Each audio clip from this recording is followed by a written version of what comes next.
Well, greetings, my beloved clients and friends. So, I want to do this video because we're kind of in the middle of a trade war, which is making a lot of headlines, wreaking a lot of havoc in the financial markets, and a lot of people have very strong opinions about what's going on and why and whether it's right or wrong. And in the midst of all this, I was reading this book called The Essays of Warren Buffett, and it's by Lawrence Cunningham. And there's one chapter, and he's in this book is a compilation of essays that Warren Buffett has written over the years, over 30 years probably, or maybe even longer. And every year he has an annual meeting and he puts out a letter. And as a matter of fact, the meetings for this year is coming up on May 3rd. Charles and I are actually going to it, and man, I think when I read this, I booked my ticket because it's like, man, I gotta sit at this guy's feet and just listen to him, even if he's in his 90s. This guy he just gets it. He's just so sharp, and he thinks so differently than so many other people. And so this chapter in the book, it was a section F of chapter 3, and he's writing because he bought some currency contracts in the portfolio, and so he was explaining to his shareholders the reason why. Okay, and to be sure, it was not a typical trade that Warren Buffett does. Warren typically is not a macro investor, and he buys great companies at good prices that he wants to buy and hold for a long time. That's his strategy. So why is this guy in the currency markets? So a shareholder could see that on his annual report and ask, what are you doing, Warren? That's so unlike you, right? So he felt the need to explain it, and his rationale, in a nutshell, was that the trade deficit that America was starting to build up, and that was a problem, and he could see that problem was getting bigger, and at some point it could pose a threat to his portfolio. So he took steps to ensure the portfolio from that problem. Okay, so it's very interesting, the tone of the letter. It wasn't like he was sounding the clarion to the American public, or he was like, lobbying leaders in Washington that there's a problem that they need to change. It was very, very practical. I manage a lot of money, and here's a problem that I see could be a risk, and I want to insure somehow against that risk. That was it. And it kind of reminded me of what happened in the fires that ravaged parts of LA earlier this year. And this billionaire real estate investor, Rick Caruso, who ran for mayor of LA but lost, he owned a lot of properties in LA, and he could see that there was a huge risk, especially over this short period of time, because he could see the weather, and that a fire could break out. And so what this guy did,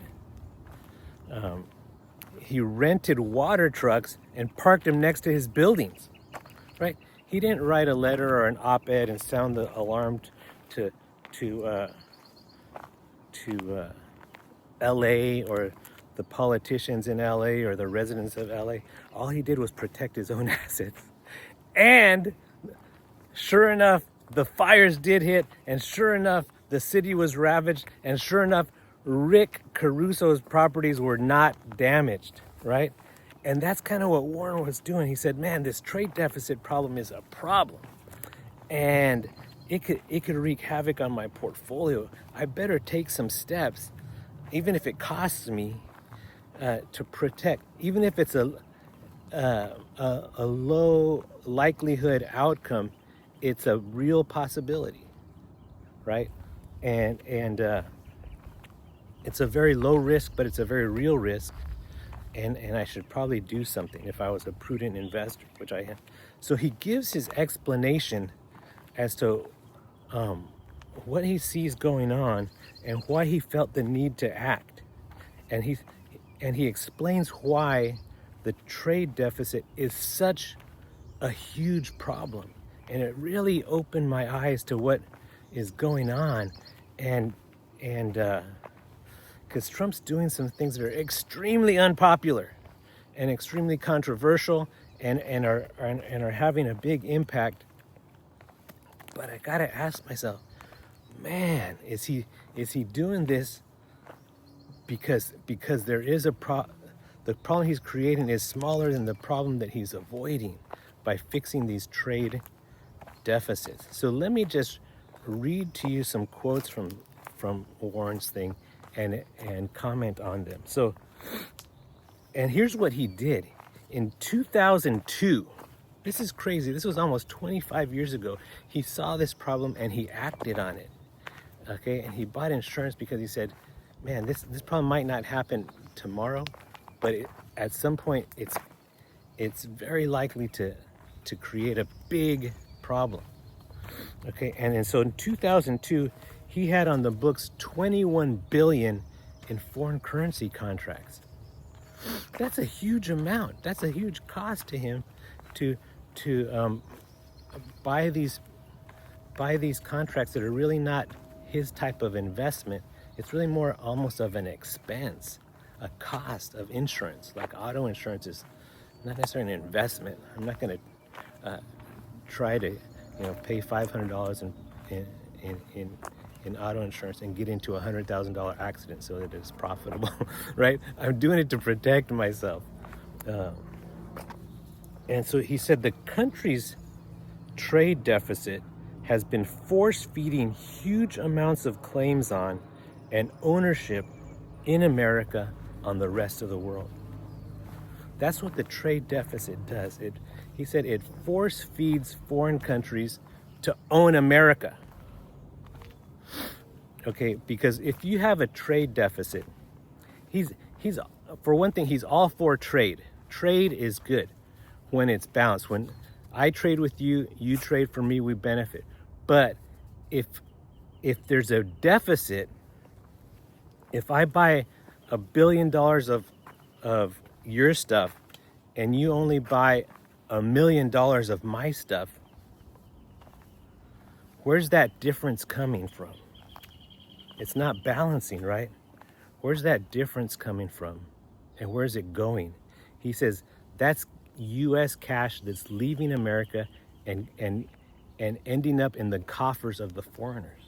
And what do they do with that cash? They end up owning treasuries, which is they're lending to us the difference, or they end up owning stocks. They end up owning real estate in the U.S. So we're effect mortgaging our assets and our future income to finance that trade deficit. He said that's not good. We're hawking America to those foreign countries. They're becoming the owner of that country, of us, to the exact amount of the annual trade deficit. It's just an accounting entry. He says we are losing by the amount of the annual trade deficit. We are giving up interest in our own country by the exact amount of the trade deficit, and that could go wrong. And one way it could go wrong is weakening the dollar, but that's just a symptom of how it could really go wrong, okay? So he says, we live in an extraordinarily rich country, the product of a system of values that values market economics, the rule of law, and equality of opportunity. Our economy is far and away the strongest in the world and will continue to be. But our country's trade practices are weighing down the dollar. And I've been telling you for the last year, I've been wanting to do this video on why invest in America and the structural advantages that America has over the rest of the world. And he's saying that's 100% true. I'm at 100%, and I'm almost exclusively invested in America. But our trade practices are a dangerous problem that will have consequences. He said, and I'm not the only one seeing this. He said, he was writing this in 2002, which is crazy. He said, a 318-page congressional study of the consequences of unremitting trade deficits was published in November of 2000 and has been gathering dust ever since. Congress was made aware of this problem in November of 2000, 25 years ago, right? People could see this. Hey, we're starting to run this huge trade deficit because of things like NAFTA and this free trade. We opened up the country to say, hey, and we opened up U.S. corporations, say, you know what, import your inputs, send the labor abroad, find the cheapest place, because that'll get us the cheapest good. Free trade works. And in exchange, they'll buy our stuff. But it wasn't bilateral. We ended up buying their stuff to a much huger amount than what they were buying our stuff, and that created this trade deficit that really wasn't the case in the 80s, started to be in the 90s, and that's when they started to sound the alarm. But especially after 2000, China was let into the World Trade Organization, and goods were flooded into the America, and so that problem has been growing, persisting and growing since that time. And Trump said one thing like, and Reagan was a free trade guy, and he said, I like Reagan, but I didn't like his trade policies. His trade policies were bad, and they've led to these huge problems. And if that trade deficit is not fixed, it could be really bad. He said the trade deficit represents a transfer of wealth from the U.S. to the rest of the world. And he said, our policies are force-feeding our wealth to them.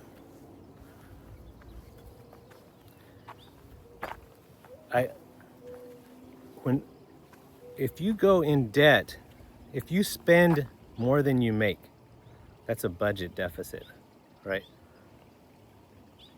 You give up rights in your assets to the person that makes up the difference, right? If you make $10,000 and you spend $12,000, how were you able to do that? Because you borrowed $2,000 from someone, and you created an IOU to that person. Okay, and because he has an IOU, he has a claim on your assets, but he also has a claim on your income. Because you have to not only, if let's say you used your house as the asset, if you were to sell your house, you'd have to pay him first, right? But even if you don't sell your house, you have to pay him every month the interest on that claim. Okay, so it's a claim on your assets and it's a claim on your income. And he said that's the case when we have a trade deficit. We give that foreign country a claim on our assets, and we have to pay him for that claim. Okay, that's a problem. And as that claim gets bigger and bigger, we own a smaller and smaller pie of America, and we have to pay a bigger and bigger annual remittance to him. We're digging ourselves into a hole. He put it this way. He said, the transfer may materialize in the form of IOUs, or private or government institutions give to foreigners, like bonds or loans, or by way of their assuming ownership of our assets, such as stocks and real estates. In either case, America's end up owning a reduced portion of our country, while non-Americans own a greater part. And I don't know if you remember in the 80s when we ran huge trade deficits with Japan. And it started because when we dropped 2 bombs on them. We're the only country in the world that's ever dropped a nuclear bomb, and we dropped 2 of them on Japan. And then after the war, we helped them rebuild. And one of the ways we did was these favorable trade agreements.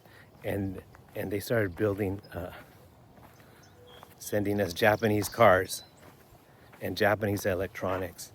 And they started running a huge trade surplus with the U.S., right? And it really affected our auto industry because, quite frankly, those Hondas and Toyotas and Datsuns, later Nissan, were in a lot of ways better than the American cars and cheaper and more economical. And they became, and electronics, remember Sony, and everyone had a Sony Walkman and Sony stereos and Sony TVs and Sony electronics. And Japanese goods came into America much more than American goods went to Japan. And as a result, Japan really recovered from the devastation of World War II. They became very wealthy. They became a creditor to the United States. To this day, they are still the largest holder of treasury debt in the world. And you don't remember in the 80s, there was these concerns because they're buying up all our real estate. They're buying up all our golf courses and our office buildings. Why? Because they were flush with cash. We were force feeding them US dollars, is what he's saying, when we run a trade deficit, and people got scared. And fortunately, the other thing they were doing back home was getting into a lot of debt and stopping having babies. So they had a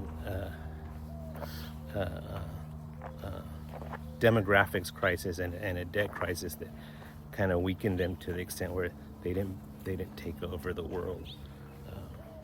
But we kind of helped them almost get there because of our massive trade deficit.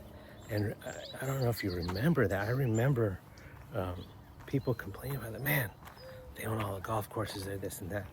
Well, we've done the same thing with China. Man, to the point where,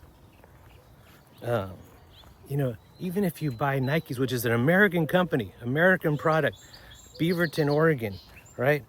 But Nikes are imported goods because they're made outside of the U.S.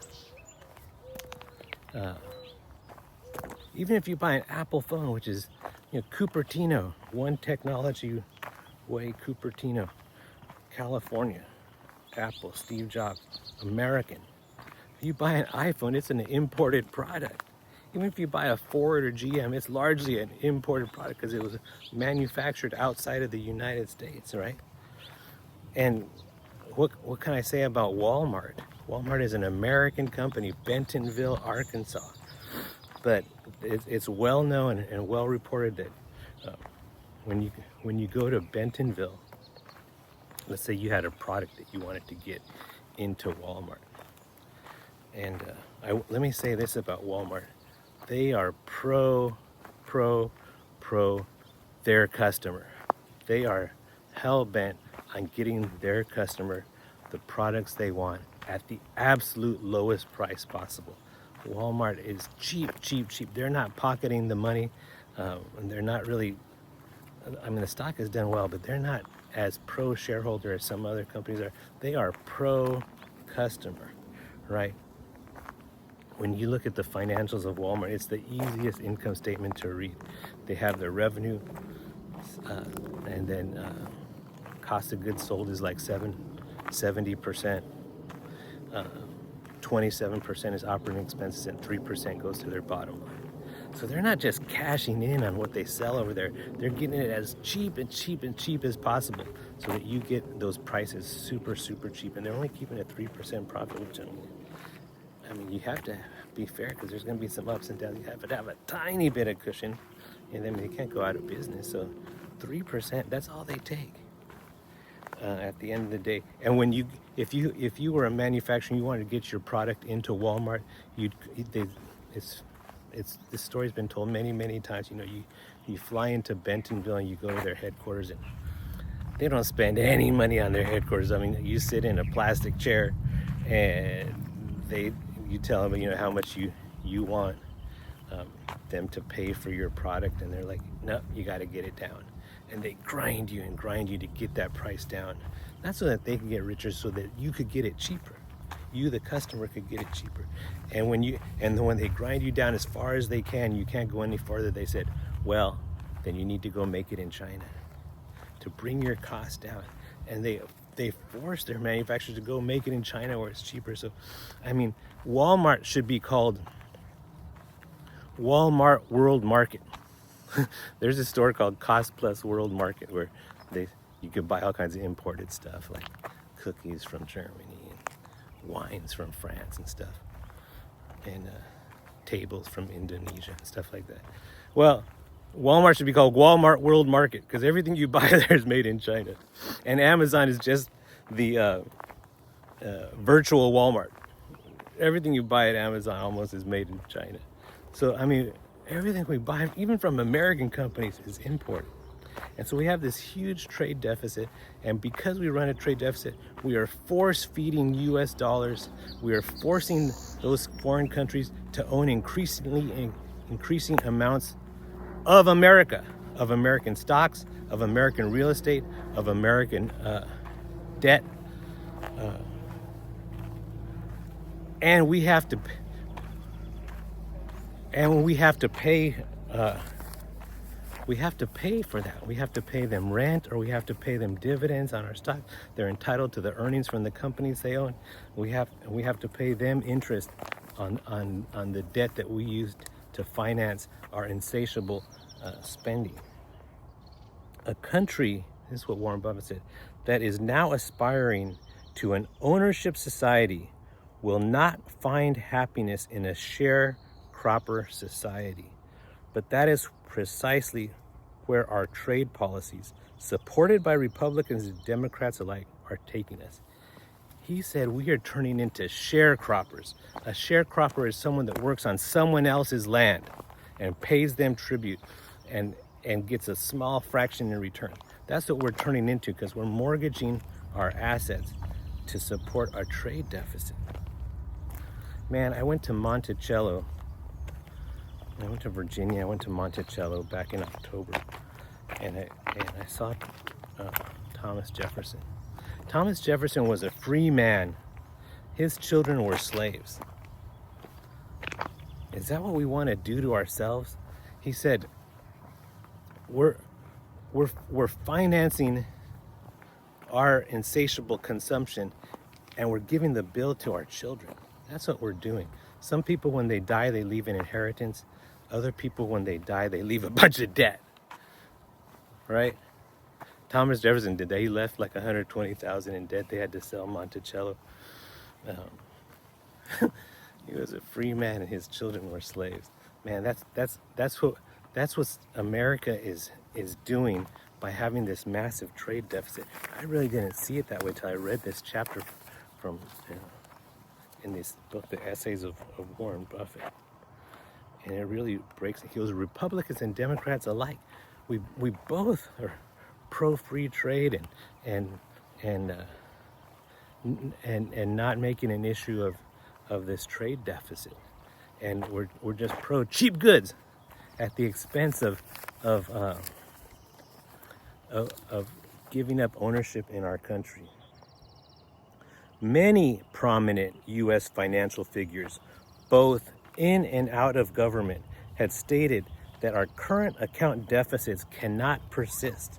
For instance, the minutes for the Federal Reserve Open Market Committee dated June 29 through 30, 2004 say the staff noted that outsized external deficits cannot be sustained indefinitely. 20 years ago, people saw this as a problem, not just Warren Buffett, but the Fed saw it, Congress saw it, and no one has had the balls to do something about it, because it would be political suicide, right? I mean, we're watching political suicide in the news right now, right?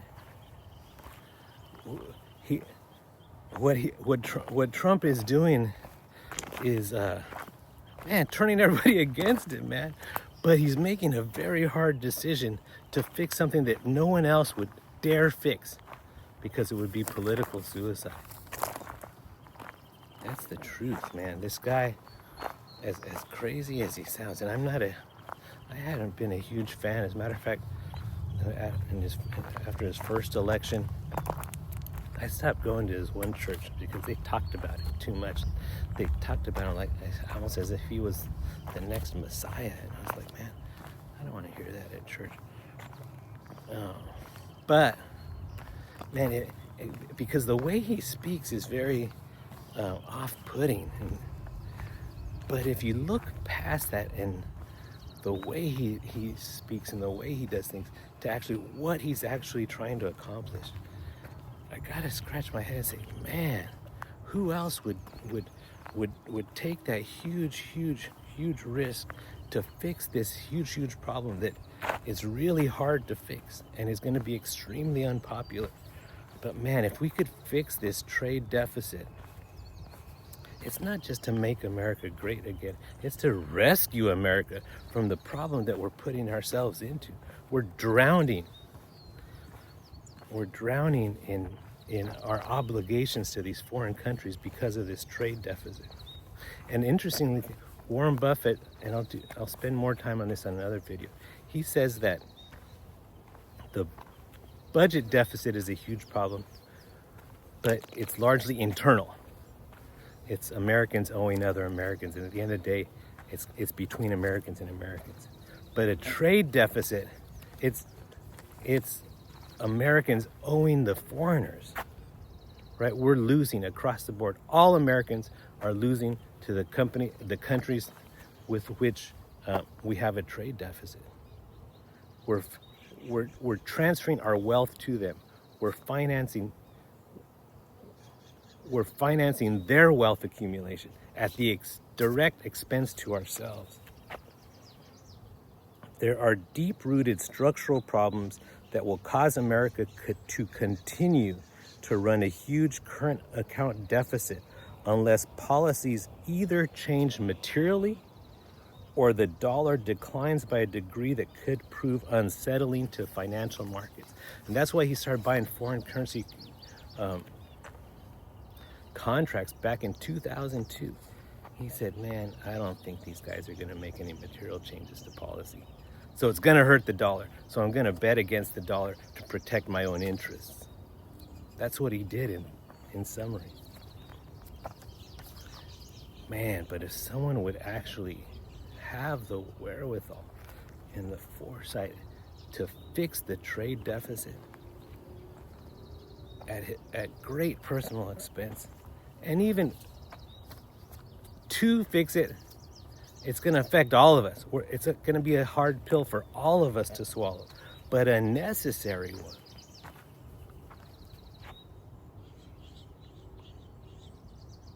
If the U.S., check this out, were to instead run a massive current account surplus, commentators worldwide would violently condemn our policy, viewing it as an extreme form of mercantilism, a long discredited economic strategy under which countries fostered exports, discouraged imports, and piled up treasure. In effect, the rest of the world is practicing mercantilism in respects to the U.S., an act made possible by our vast store of assets and our pristine credit history. Right?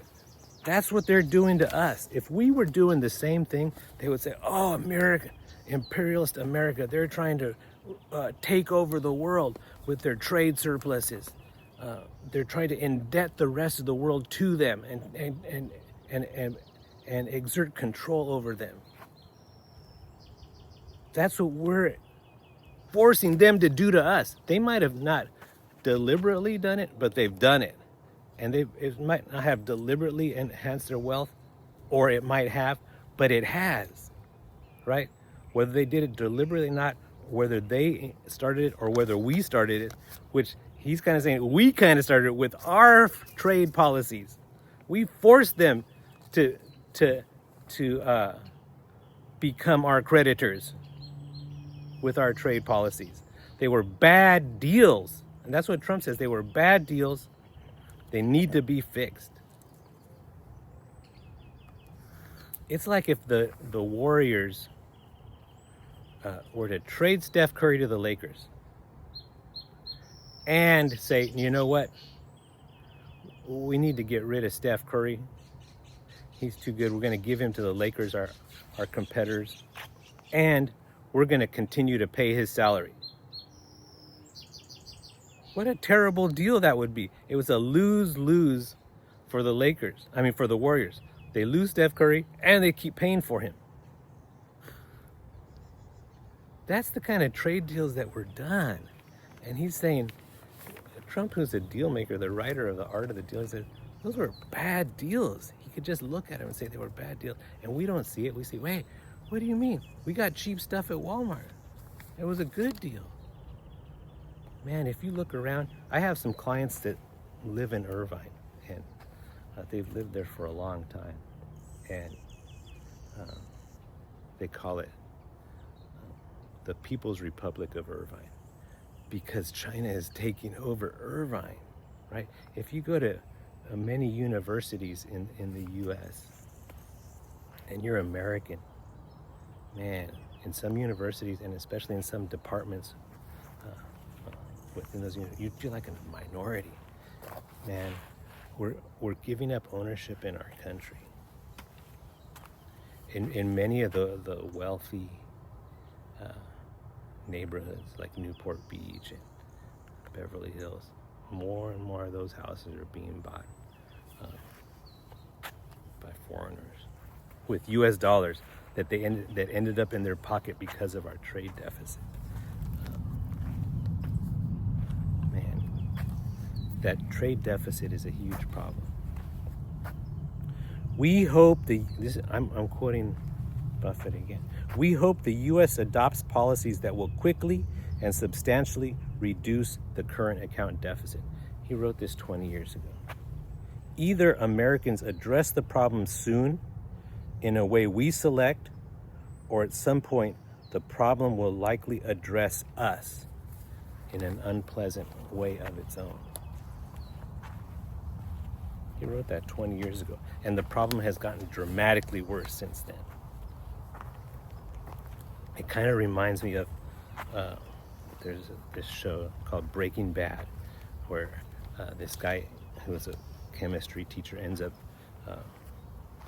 being a methamphetamine drug manufacturer.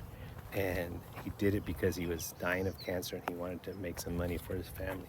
And his wife had a huge problem with it. And when she found out, she said, man, it scares me. He goes, you're getting into a really risky business, she would say. And she's pleading with him to get out of that, drug business. And she says, there's some really bad actors in that business. And I'm just scared. It scares me. She says, what if one day we get a knock on the door in the middle of the night and it doesn't end well? And he's like, Skylar, don't worry. I got this under control. Don't worry. And she keeps going on and on, but I'm scared and this and that. And finally he says, Skylar, I'm the one who knocks. She didn't realize what a gangster he was. And Warren Buffett said, man, I'm scared that one day, if we don't fix this, someone's going to knock on our door and it's not going to end well if we don't take steps to fix it ourselves. And Trump says, man, I'm the one who knocks. I'm not going to let anyone knock on our door. I'm going to go knock on their door and fix it first. It's very controversial. It's very unpopular, and he's not making a lot of friends. But man, this is something that has been needed to be done, and people were scared. Politicians were scared to do it. They've known it's needed to be done for 25 years. They got the congressional report in November of 2000, and they've gotten since many reports and updates and calls and warnings to fix this trade deficit, change these trade agreements, and now someone's doing something about it. that's just my point. I encourage you to read that book. It's called The Essays of Warren Buffett by Lawrence Cunningham. It's section F of chapter 3, and give you a perspective on trade deficit and why it's necessary to take extreme measures to fix them. All right, so I just wanted to share that with you. Hope you guys have a great weekend.